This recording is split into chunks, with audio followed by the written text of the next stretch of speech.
ҳамада ассалому алайкум дӯстои азиз, тамошобини гиромӣ. Хуш омадед бардори азиз ба канали мо. Зинда ва сарбаланд бошед бардори азиз ки ҳама каса канала дастгирӣ мекунед. Бардори азиз, барои дастгирии канали мо ятаи лайк дар видео мемонем. Видеоро то охираш тамошо мекунед ва фикротон ҳатман дар комментария бинависед. Ва шахсоне ки нав ба канали мо меояд, дӯстои азиз, агар видео маъқул шида боша, ҳатман обуна бошед бардори азиз. Умедворим ки ин видеоро видеои дига гуфтаи гапон назар ба видеои дига хубтарак дастгирӣ мекунед. Баро ки бисёри бардоро дар комментариҳо мепурсанд ки мо чӣ хел бизнес кунем, мақсад ай гӯспанд чӣ хел фоида бинем бардори азиз. Мо чени маълумоте ки худмон дорем, барои мо имрӯз мефаҳмонем бардори азиз ки чӣ хел бизнес мекунад мешавад, чӣ хел фоида ба даст овардан ай гӯспанд мумкин ай. Мо як видео карда будем дар ин бора, бардоро тамошо кардан ва имрӯз ба он бардорое ки нав омадаган ба канал обуна шудаган, барои ҳамон як совет метаҳем дӯстои азиз. Ҳама видеоро бо диққат тамошо кунед ва дастгириро фаромӯш намекунем бардори азиз. چه خیلی که در ویدیوی گذشته کمتر برای شما معلومات داده بودیم که برای گوسفند چه فایده به دست بیاریم. مقصد میتونیم بریم برای که از 6 ماه بالا ای بزرگ خریداری کنیم و در خونه بونیش کنیم تقریبا 3 ماه ایو یک فایده خوب به دست بیاریم. و میتونیم دیگه سوید می بود که گوسفندایی که مقصد سلوخایی که بغزن بزرگ میخری برای مینا در خونت و 6 ماه برای اون میشه، اون رو میفروشی یا فایده خوب به دست میاری. مقصد یا گوسفند میفروشی و براش هر چیزی که برای را میفروشی گوسفندش میمونه برداری عزیز برای خودت. امروز در باره همین موضوع کم تر برای شما معلومات میتیم دوستای عزیز. شخصایی که دوستای عزیز میخواد همین کار با چورو سر کار کنه، اولین درجه شما برداری عزیز باید نرخ نوای مال ایخت کنه.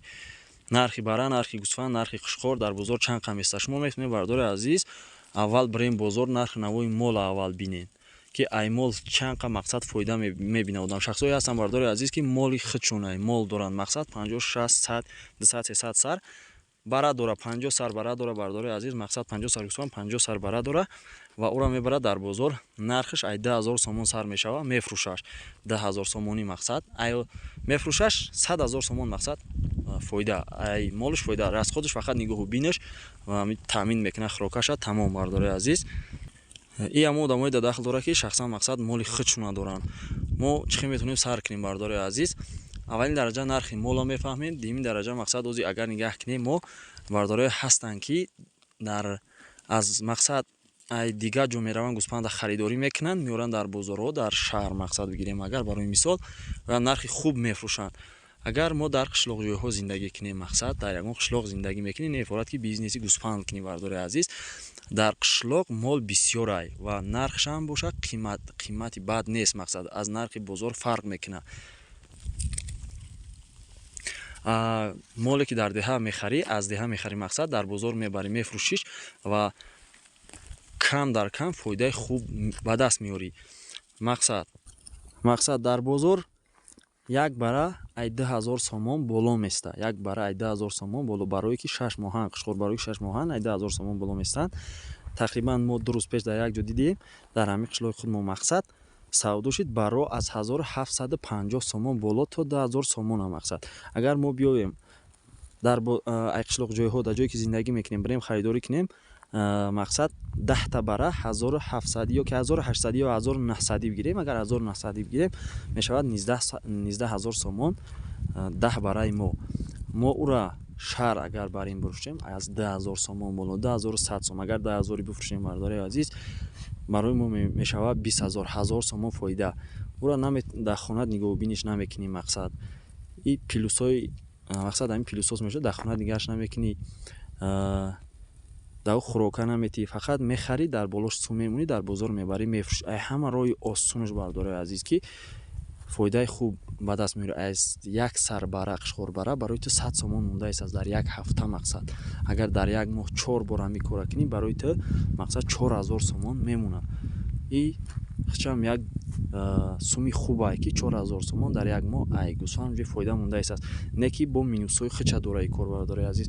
ممکن میخری که برده در همین نرخت فروخته نمیتونی، نه که صبر میکنی برداره عزیز. کار مقصد نزدیکی کار میاموزی، ان شاء الله که فایده خوب میبینی. این برای مای یول در ایلاق شدگی، این برای نمیدونم 4 ماه 5 ماه برای ин қушқорҳои порсолинаи бардораи азиз бисёри бардорон мепурсанд ки мақсад мефурӯшӣ қушқорота ё ки не. иш якта инаи барагиш диюм қушқорай ҳардаш мақсад қушқорои хубанд. мисол ё барои мол мондагем мақсад мол барои тулгирӣ. наиша кам кам гандум додаисем уже хуб гирифтааст веси хуб гирифтааст иншааллоҳ. хутун як бор нигаҳшон кунед.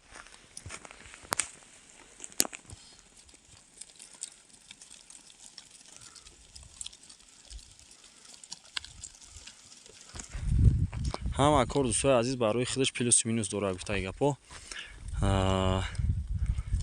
гапо дар бизнес дар тиҷорат ҳам мақсад метуни фоида бинӣ, ҳам метуни зиён бинӣ. бародари азиз, ин кори гӯсфанд мақсад рискаш камтарай, бисёр мақсад зарар намебинӣ. фоидааш агар ҳеҷ кор кардаш натуни мақсад мекушӣ мехӯриш барои ту гуфтаи гапо фоидаай. И барои ахтан бардораи азиз датан нахтун як бор хушун нигаҳшон кунед.